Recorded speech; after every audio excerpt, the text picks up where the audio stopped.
What's going on, guys? BossOB6 here, back to another video, and today I'm here to do my Raw review from Albany, New York. We're just 5 days away from War Games, or Survivor Series War Games, and, well, this show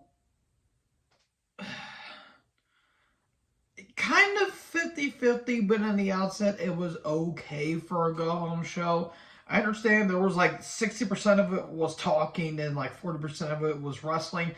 Again, you're kind of just trying to sell the pay-per-view, which I can respect that from a business standpoint, but wrestling-wise, it was just meh, but there was a pretty solid main event, and, well, they did set up another match on that card, and I'll do my predictions maybe sometime after SmackDown, and, just go from there. So, we start with Owens coming down, and then we'll get a brief cap of what happened on SmackDown.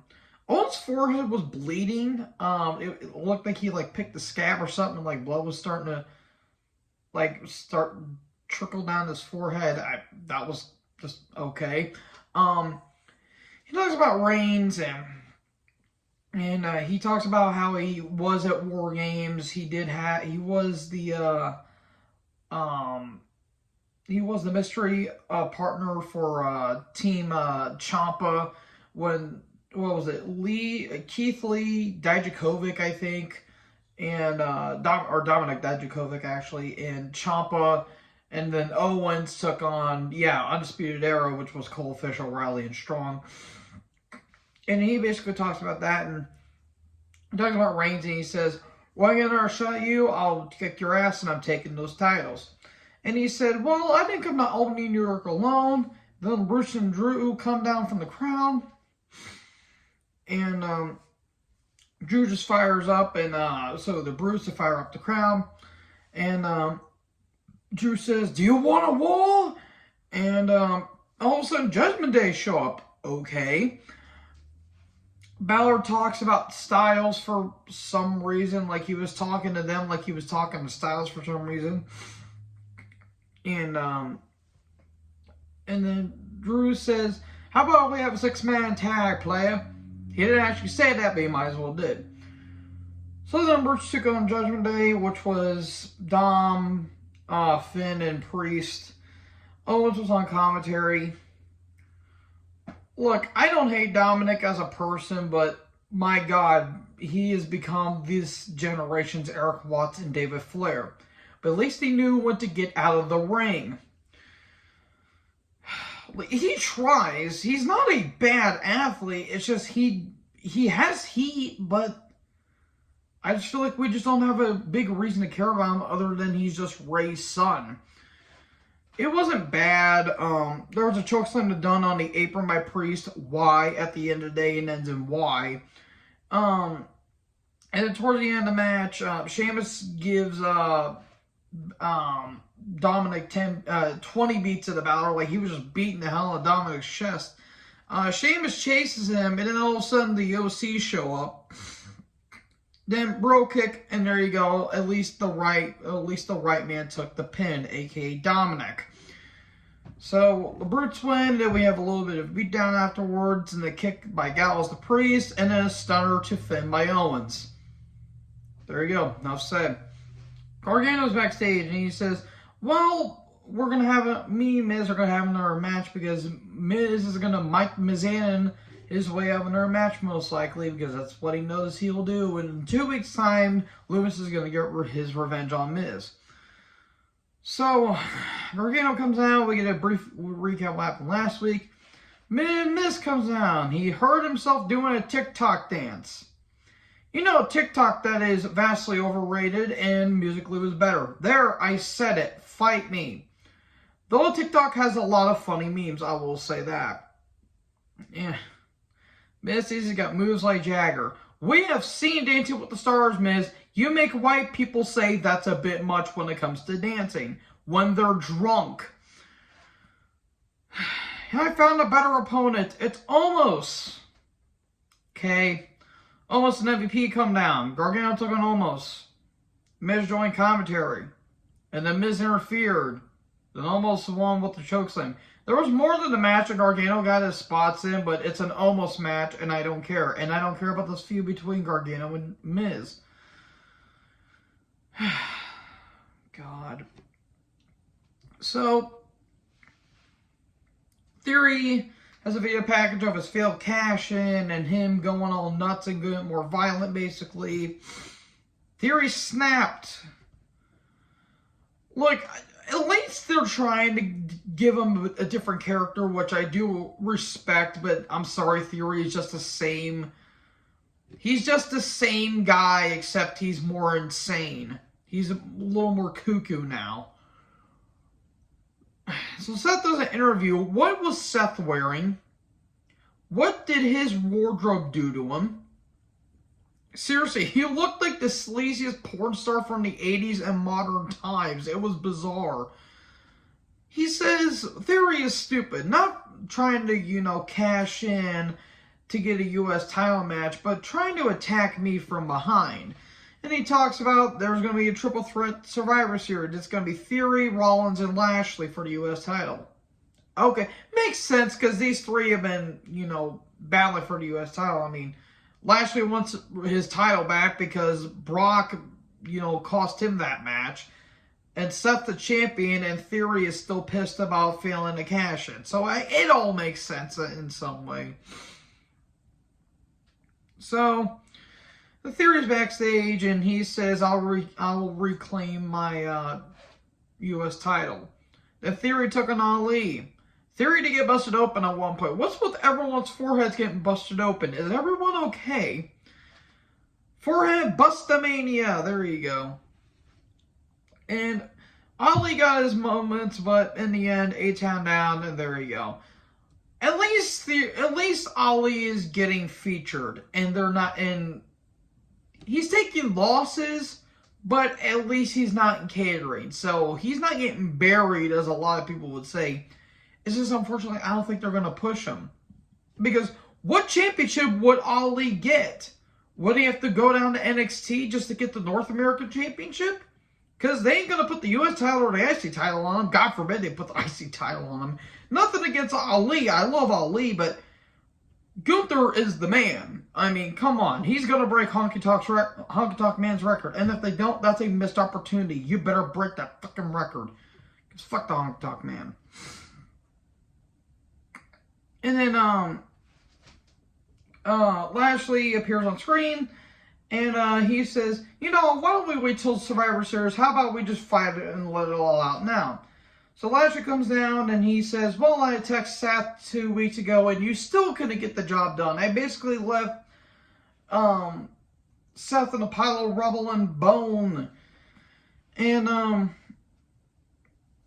Theory says, I'd be U.S. champion if it wasn't for you. And he says, you talk about me not getting the job done. How about when Brock kicked your ass and you still lost to Seth? You still couldn't beat Brock at Crown Jewel. Theory says, I'll be a two-time champion, and they has brawl. To quote Brian Zane from Wrestling with Regret. And we just get to a brawl to the outside. Chair shot to Bobby. Bobby no-sells it because that's how legit tough he is. And then he chases Theory all the way to gorilla position. And then Ali and Theory are brawling. They have a little bit of a scuffle. Theory throws Ali into Lashley. And then Theory runs off. And then Lashley gets shoved by Ali because Ali's like, what was that about? And then Ali gets a shit kicked out of him. And then he gets put in a hurt lock. Are they just making Ali taking all of the heat, basically? Like, they're just making him a punching bag? They might as well do that. I mean, I understand from a story purpose why they're doing it, because Ali wanted to get a chance at the U.S. title, but he didn't because he kept getting beat up. I understand what they're trying to do, but it kind of makes Ali look weak, and I'm not liking it. So, and then the Academy took on Riddle and Elias. German suplex on the apron. Why? Drift away, floating bro, 1, 2, 3, Elias and Riddle win. I know there was more to the match, and this match went for 15 pissing minutes and went through 2 ad breaks. I didn't care. I love Gable. He means nothing. Riddle's fighting a ring. He's an idiot. Otis is okay for a big man, but they made him a comedy character for so long. And Elias is just there. So yeah, nothing more than a match. Speaking of things I don't care about, JBL and Corbin are playing poker backstage. And then Drew shows up. How about we have one more for good old time's sake? And then Drew punches Corbin. Okay, we're having that match. War Games me a package. Owen talks. He talks about how brutal War Games is. 2 rings, 1 cage, War Games. Drew took on Corbin with JBL.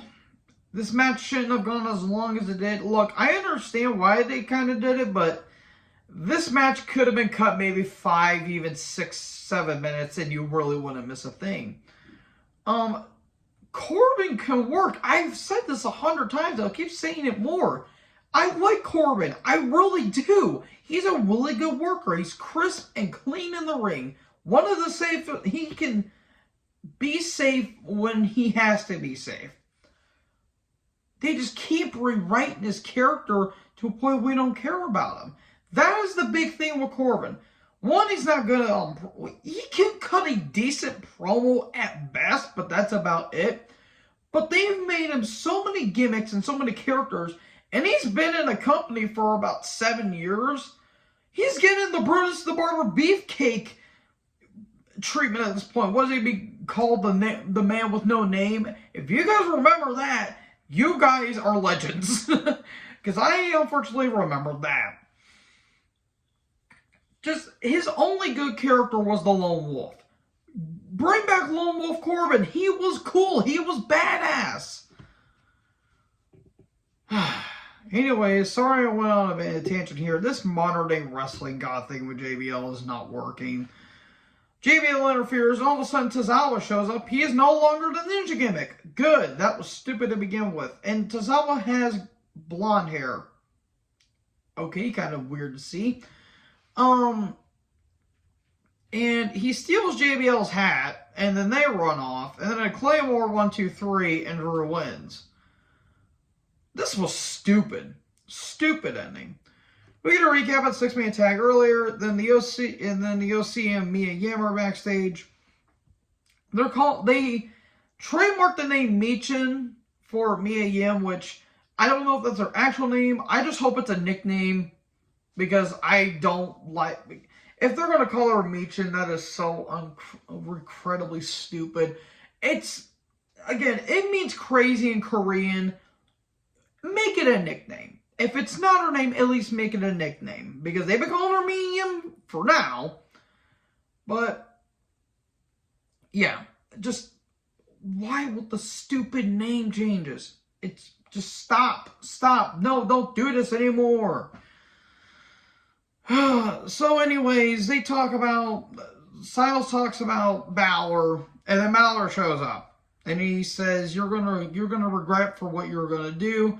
Then Judgment Day attack, and then a big brawl in the parking lot, and there you go. That's basically about it.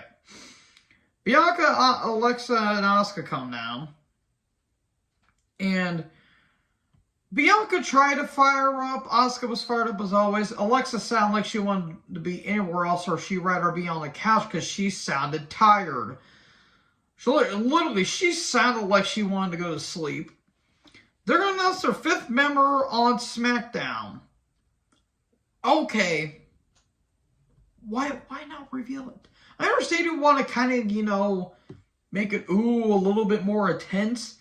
But you're kind of stretching it at this point.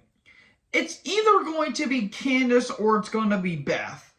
You can go the alternative route and you want to basically stretch it out to Piper Niven coming back, which I don't know if that's going to happen. Or they're going to say Raquel Rodriguez is going to be their final. But I'm most likely going to guarantee that since it's going to be revealed on SmackDown, it's going to be Raquel Rodriguez. And the credibility of the Women's War Games on the main roster is going to be immediately diminished.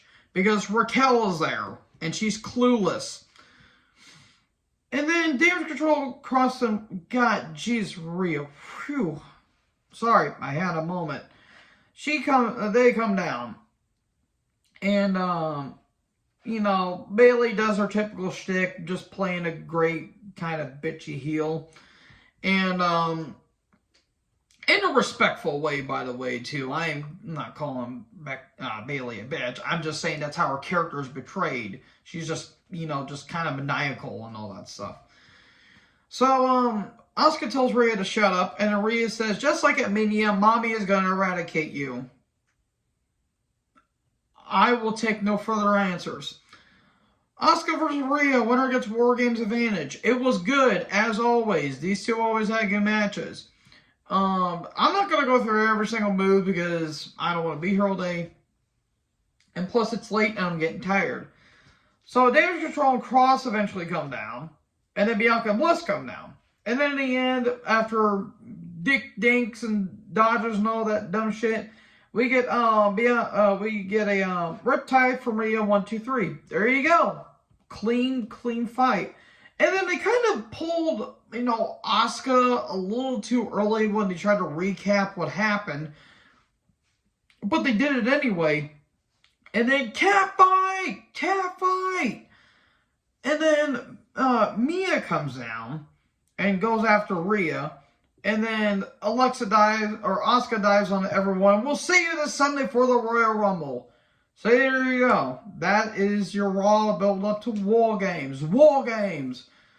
So, yeah, it was alright for what it was, but it was just kind of meh for the most part. So, anyways, agree, disagree with what I said. Make sure you guys like, comment, subscribe. What did you guys think about this? Make sure you guys like, comment, subscribe. Tap the bell for more notifications. Join the herd. I'll talk to you guys next video. Peace out.